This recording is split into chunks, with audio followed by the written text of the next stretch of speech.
Bismillahirrahmanirrahim. Assalamualaikum warahmatullahi wabarakatuh. Baiklah, bersama saya lagi Bang Bari. Insya Allah pada malam hari ini saya dan juga tim Pondok Ashifa Bang Bari akan melakukan pengobatan pasien yang mengalami gagal ginjal kronik. Kebetulan pasien ini merupakan pasien yang datang dari perbatasan Malaysia. Beliau mengalami gagal ginjal sekitar kurang lebih selama 3 bulan, dan kemarin pernah dirawat di rumah sakit, dan setelah dirawat di sana ternyata beliau dianjurkan untuk melakukan cuci darah. Tapi dengan keputusan keluarga akhirnya beliau melakukan pengobatan di Pondok Ashifa Bang Bari.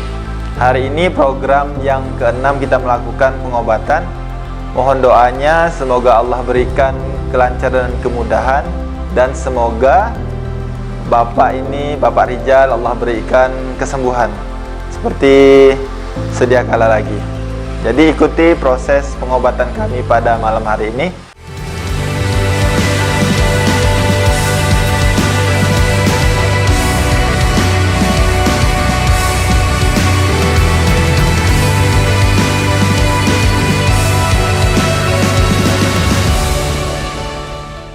Alhamdulillah Abang Akak, kita sudah sampai di lokasi penginapan pasien Pondok Ashifa Bang Bari. Jadi sekali ini kita akan melakukan pengobatan program ke-6. Sekarang kita langsung ketemu pasien. Assalamualaikum warahmatullahi wabarakatuh. Ibu, Bu.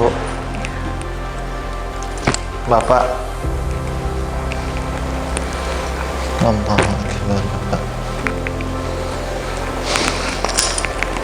Mana kondisinya, Pak? Mana gak kondisi?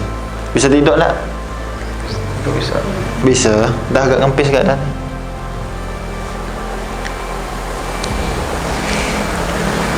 Jadi ini kita masuk program yang keberapa ya Pak terapinya ya? Dari yang pertama kemarin?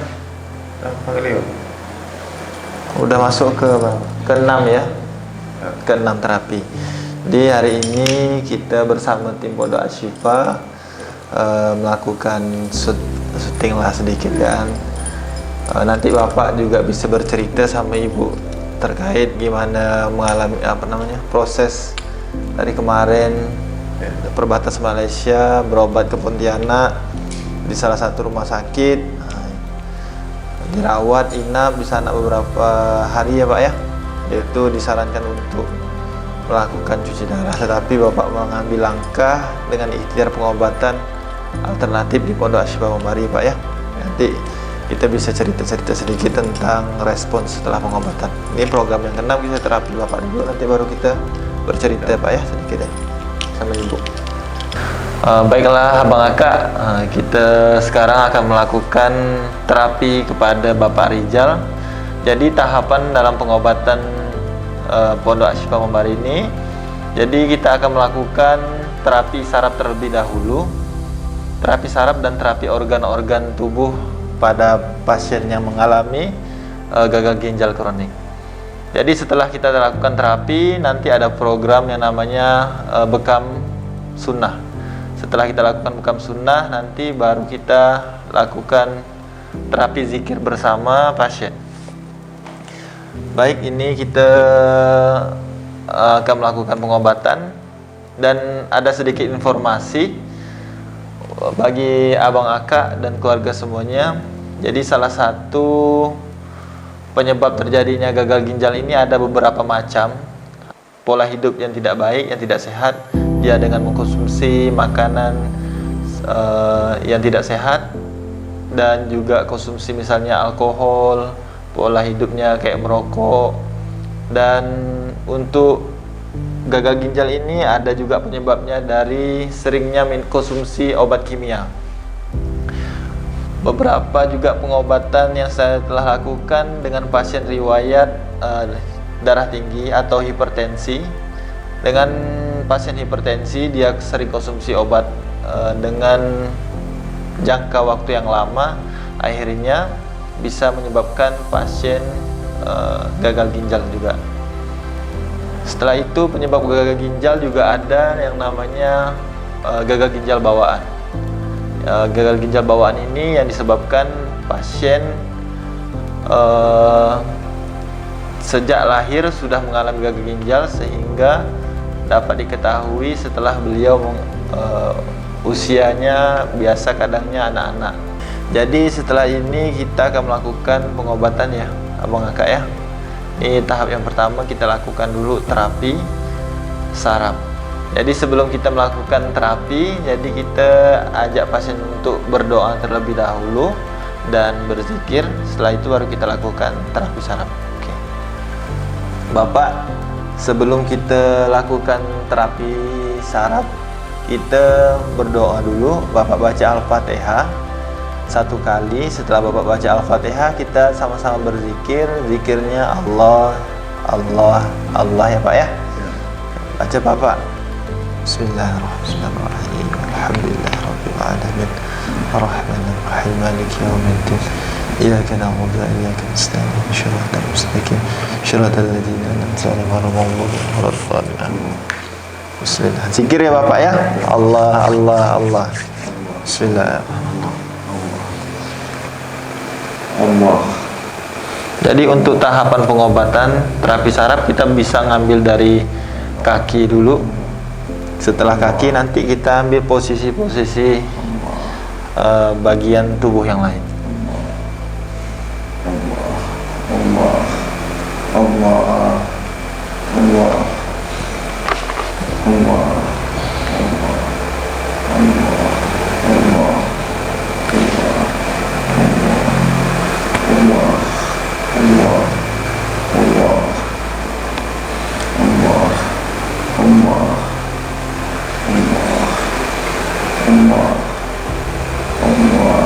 Jadi Abang Aka, untuk penanganan pertama gagal ginjal, kita untuk memastikan pasien gagal ginjal atau tidak, kita lakukan cek laboratorium terlebih dahulu.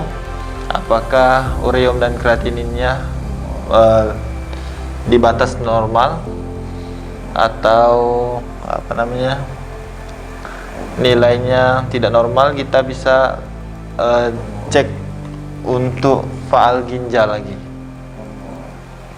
Setelah itu baru dilakukan USG untuk memperjelas hasil dari cek laboratoriumnya. Saya istrinya Bapak Sadizal. Saya berasal dari daerah perbatasan namanya Nengakantu. Ini selama ini Bapak terasa sakit kaki. Dikira kami kan selama ini sakit kaki asam urat. Jadi dah lama, dah berapa tahun inilah berkonsumsi obat asam urat.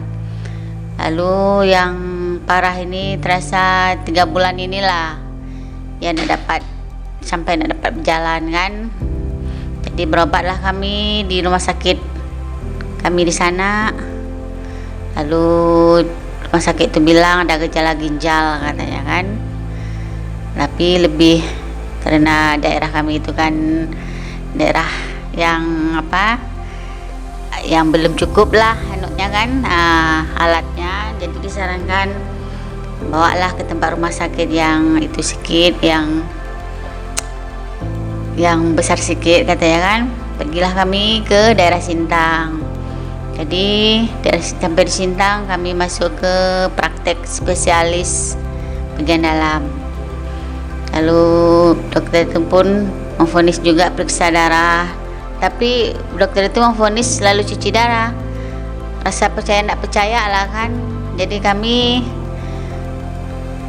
kurang yakin, bawalah langsung ke Pontianak ini. Jadi Pontianak pun cek juga ke rumah sakit.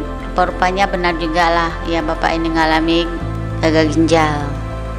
Ya setelah di rumah sakit, Bapak ini kan dipadah gagal ginjal.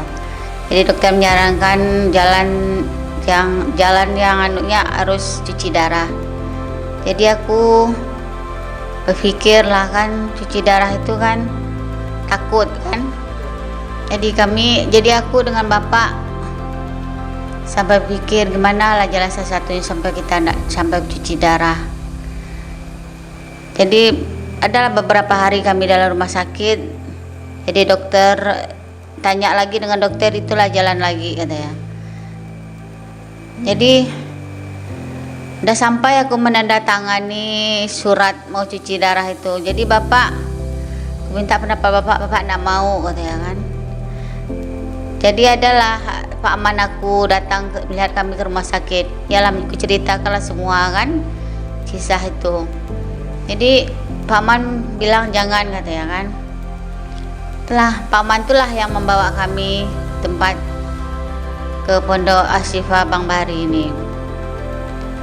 Insya Allah selama kami pengobatan dengan Pondok Ashifa Bang Bahari, alhamdulillah bapak merasa dah agak lumayan katanya, badan dah agak ringan. Pokoknya adalah berubah dari selama dalam rumah sakit katanya kan. Telah aku bersyukur juga kan. Mudah-mudahan bapak dapatlah pertolongan dari sini, dari Allah melewat tangannya Bang Bahari. Kita mulai dari kaki terlebih dahulu. Setelah kita lakukan terapi di bagian kaki, ini banyak sekali tujuan saya terapi kaki ini untuk memperlancar peredaran darahnya terlebih dahulu. Saya buka saraf-sarafnya, saya hidupkan lagi saraf-sarafnya yang lemah, dan untuk memperlancar peredaran darahnya. Ini juga ada beberapa titik di bagian kaki itu yang sangat banyak sekali organ-organ yang ada di tubuh kita. Salah satunya di sini juga ada jantung, ada paru-paru. Di sini juga ada bagian organ-organ lain. Ini misalnya saraf untuk orang sakit kepala. Ini untuk pencernaan, usus yang di bagian sini. Jadi sama ini nanti lokasinya. Ini untuk lambung bapak. Yang ini untuk lambung bapak. Yang ini untuk usus besar, usus kecilnya bapak. Jadi sebelah kanan bapak itu ada usus besar, usus kecil. Yang sebelah sini itu lambung, yang sebelah kiri lambung. Nanti kalau sebelah ini tuh namanya epigastrium. Kalau biasanya orang itu mengalami emah kronis atau emah akut, itu di sini biasanya. Jadi setelah proses kaki ini kita terapi, baru kita lanjutkan program terapi bagian organ lain. Sekarang bapak itu bersila kayak saya, sila. Bisa enggak? Pelan-pelan. Sakit? Oh sakit. Oke, kita sekarang kayak gini ya. Paham.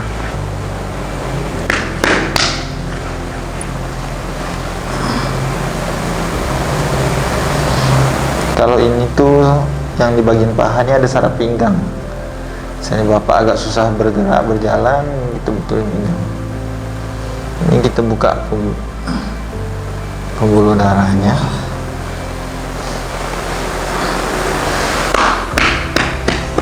Jadi tujuan juga untuk buka saraf ini dan memperlancar aliran darah ini agar saat kita memberikan obat ke tubuh bapak itu proses penyerapannya itu cepat dan proses penyembuhannya itu lebih cepat daripada kita langsung memberi pasien itu obat.